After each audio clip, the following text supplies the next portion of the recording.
Assalamualaikum warahmatullahi wabarakatuh. Bertemu kembali dengan saya, Sudra Irawan. Kita kembali ke channel YouTube kita di mata kuliah Statistika di pertemuan keempat. Pada pertemuan keempat ini kita akan membahas mengenai penyajian data. Nah, apa itu penyajian data? Ada beberapa hal yang akan kita bahas. Yang pertama yaitu bagaimana cara menyajikan data secara kategori. Menyajikan data secara kategori berarti menyajikan data secara kualitatif. Kalau yang kemarin seperti data nominal, ya. Kemudian yang kedua yaitu bagaimana penyajian data secara numerik. Penyajian data secara numerik berarti penyajian data untuk data-data yang bersifat kuantitatif atau berupa ada size atau ada magnitudonya. Nah, ini biasanya terkait dengan data skala interval, ya kan, rasio dan lain sebagainya. Yang pertama, kita lihat dulu yaitu penyajian data secara kategori.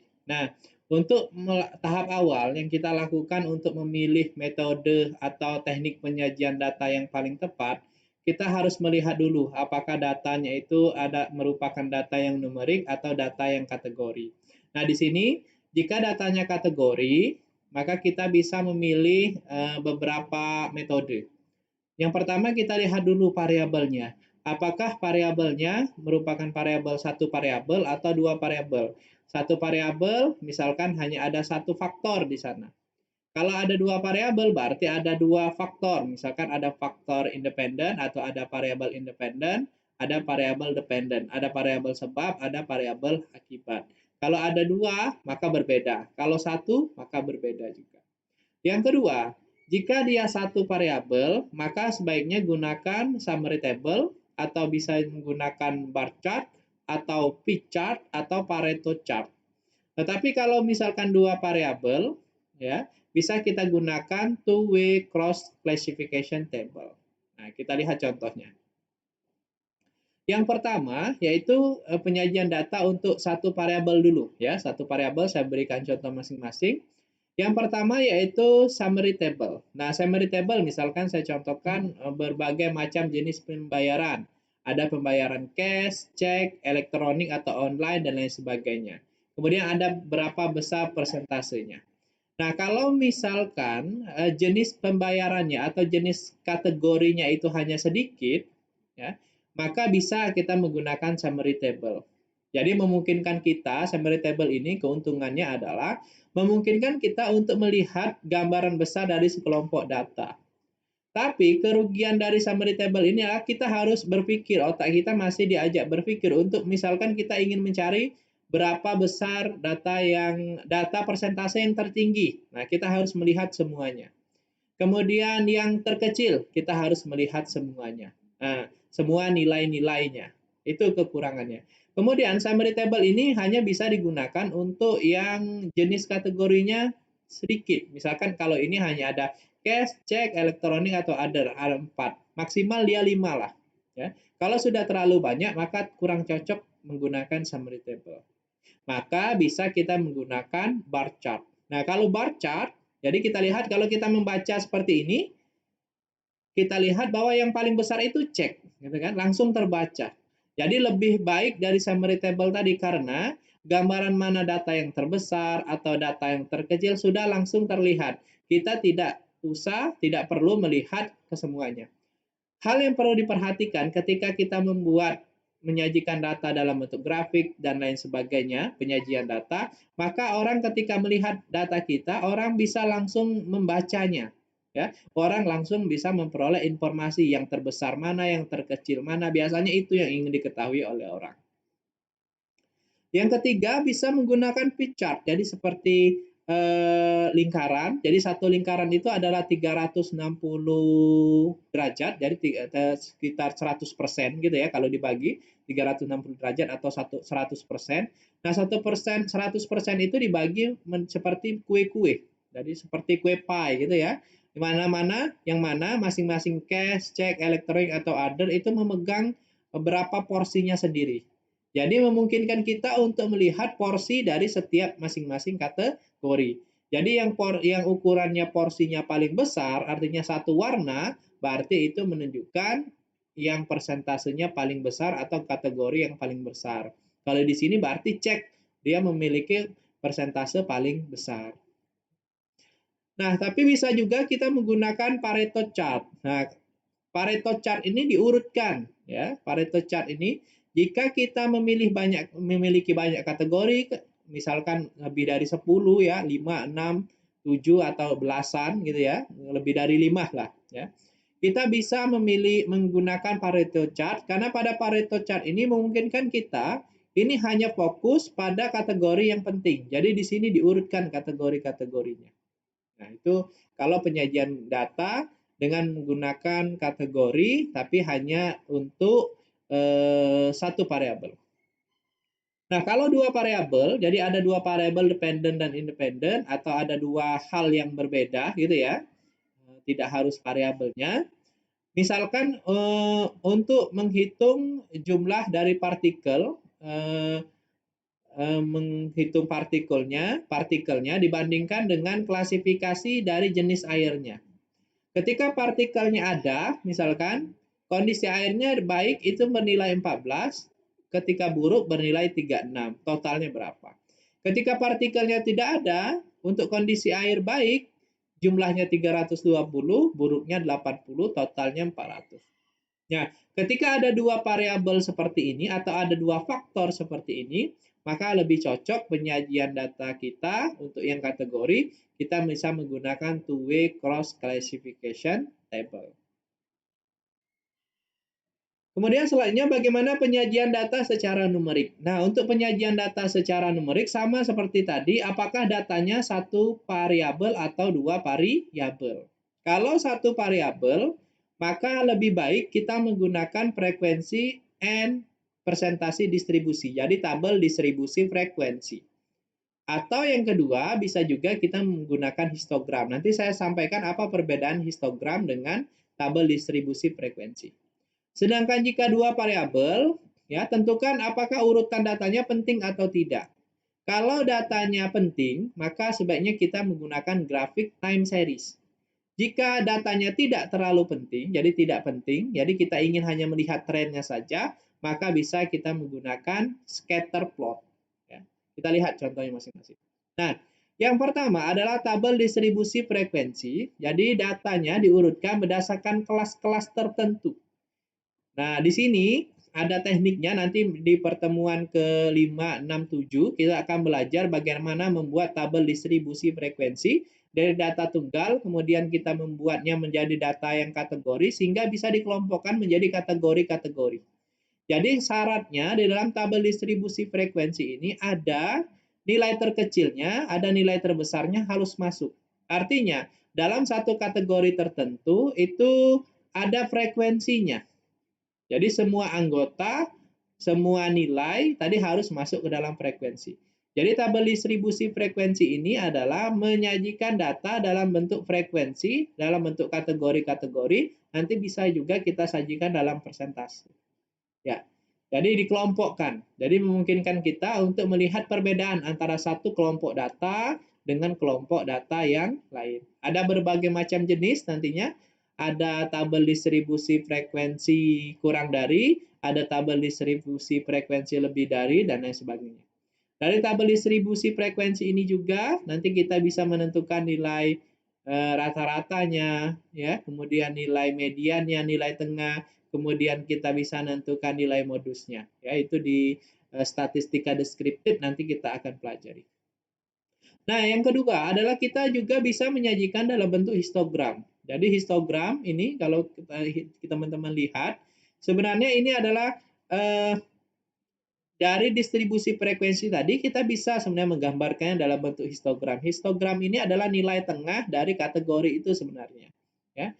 Jadi tapi grafiknya berhimpit antara satu kategori dengan kategori yang lain. Itulah bedanya diagram batang. Kalau diagram batang antara satu kategori kelompok dengan kelompok lain terpisah. Tapi kalau histogram ia terhubung karena adanya namanya apa tepi bawah dan tepi atasnya. Ya, nilai tepi bawah dan tepi atasnya min 0,5 dan plus 0,5 sehingga berhimpit. Jadi sajikan dari data itu hingga histogram ini bisa memperlihatkan bentuk frekuensi dari kelompok-kelompok data. Jadi lebih baik sebenarnya dari tabel distribusi frekuensi. Kalau tabel distribusi frekuensi, kita ingin melihat data tertingginya harus membaca, melihat semua, ya kan? Melihat semua kategori. Tapi kalau di histogram kita langsung tertuju. Grafik yang paling tinggi, ya, itulah merupakan frekuensi yang paling besar atau kelompok yang paling tertinggi. Langsung terlihat. Time series. Jadi dengan time series dari masing-masing, jadi biasanya ada dua jenis ya, ada tahun, kemudian ada yang satunya data variabel dependennya, ya kan? Kemudian diplotkan. Kemudian masing-masing titik dari masing-masing titik itu dihubungkan antara satu titik dengan titik yang lain. Sehingga di time series ini bisa memperlihatkan pola data dari waktu ke waktu. Biasanya time series kita gunakan ketika memang satu waktu, ya, dalam satu waktu tertentu, dia mempunyai satu jenis data dari lebih kepada menghubungkan satu titik ke titik yang lain. Kita ingin melihat trennya seperti apa. Sedangkan kalau scatter, dia ingin melihat pola hubungan antara dua variabel numerik. Jadi beda. Kalau time series dia ingin melihatkan pola data dari waktu ke waktunya seperti apa, sedangkan kalau scatter ini ingin memperlihatkan bagaimana pola hubungan antara dua variabel numerik. Jadi tidak dihubungkan antara satu titik dengan titik yang lain. Dan biasa datanya banyak, ya kan? Dan bersifat acak, ya kan? Kita ingin melihat polanya seperti apa. Nah, itu bedanya. Nah, dari tadi kita sudah membahas tentang penyajian data secara numerik maupun secara kategori. Nah, sekarang kita akan diskusi sedikit. Coba teman-teman coba dibuka di HP-nya atau di desktop-nya, yaitu buka trends.google.com. Nah, coba pilih di sana diminta topiknya, coba pilih topiknya yaitu mengenai COVID-19. Nah, kemudian pilih negara Indonesia. Maka akan nampak yang seperti ini. Nah, jadi akan nampak pada layarnya ya grafiknya. Kita lihat bahwa di sini ya di Google Trend, nah, mulai banyak dibicarakan COVID-19 ini ketika awal-awal Maret. Nah, berarti di Google Trend ini mengenai topik COVID-19 ini mulai banyak di searching atau mulai banyak dicari oleh masyarakat itu awal-awal Maret sampai April. Kemudian mengalami penurunan ya sampai saat ini.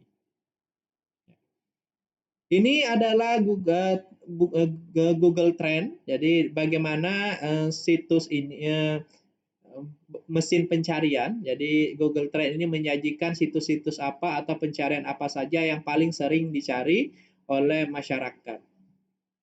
Nah, kemudian setelah tadi coba nanti ya di HP Anda masing-masing.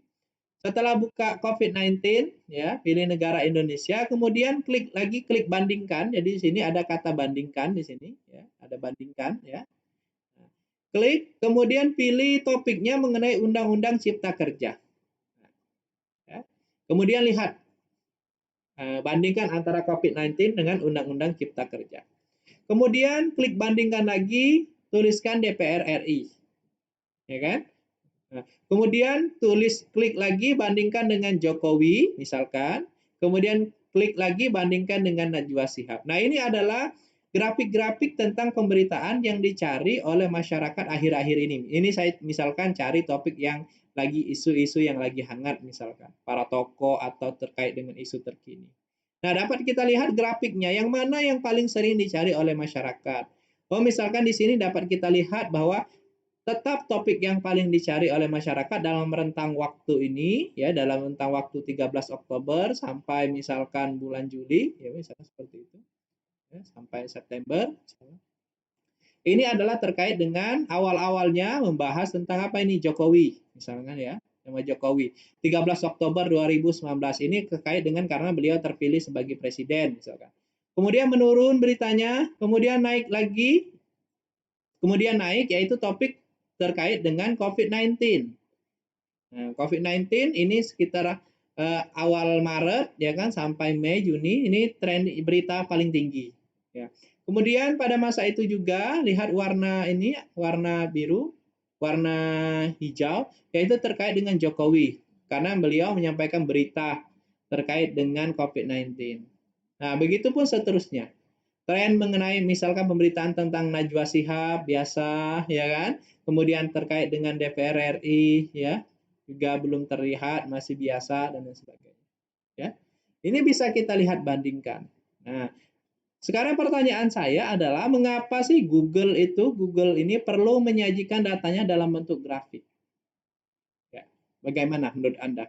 Kenapa kita Google ini menyajikan datanya seperti ini? Apa manfaatnya? Apa pentingnya? Coba Anda cari jawabannya. Nah, selain itu, ada beberapa hal yang harus Anda perhatikan ketika Anda ingin menyajikan data. Karena Anda menyajikan data, tentu saja harapannya orang lain akan membacanya dan orang lain akan mengerti setelah melihat penyajian Anda, informasi apa yang bisa diperoleh oleh orang tersebut. Jangan sampai orang ketika membaca grafik atau penyajian data Anda, tabel Anda, ya kan, orang bingung membacanya. Jadi ada beberapa hal memang yang harus diperhatikan. Ini saya kasih contoh misalkan. Ini adalah dua jenis penyajian data, ya, terkait dengan Northern Territory Revenue untuk years one, ya. Kemudian kita lihat di sini. Ada yang saya sajikan sebelah kiri yang seperti ini. Ada yang saya sajikan sebelah kanan. Ya. Di sini apakah 17, apakah 19? Nah, lihat misalkan yang North. Ini apakah 17, apakah 19? Nah, lebih jelas yang mana? Antara yang kiri dengan yang kanan. Kita lihat. Ini dua penyajian saya hampir mirip. Ketika Anda membacanya, yang mana yang menurut Anda yang paling jelas? Yang bisa memberikan informasi. Coba Anda pikirkan. Yang kedua, ketika Anda menyajikan data, pikirkan lagi apakah saya sudah menyajikan grafiknya dengan tepat. Misalkan investment portfolio breakdown. Ini saya sajikan. Ini dengan menggunakan pie chart. Ini dengan menggunakan apa tadi? Summary table. Bukan summary table, apa namanya? Yang di awal tadi yang berbentuk grafik. Bar chart, ya kan? Yang mana kira-kira lebih baik? Kita lihat ini, kalau misalkan membaca pie chart ini, sudah dapat informasi, bro.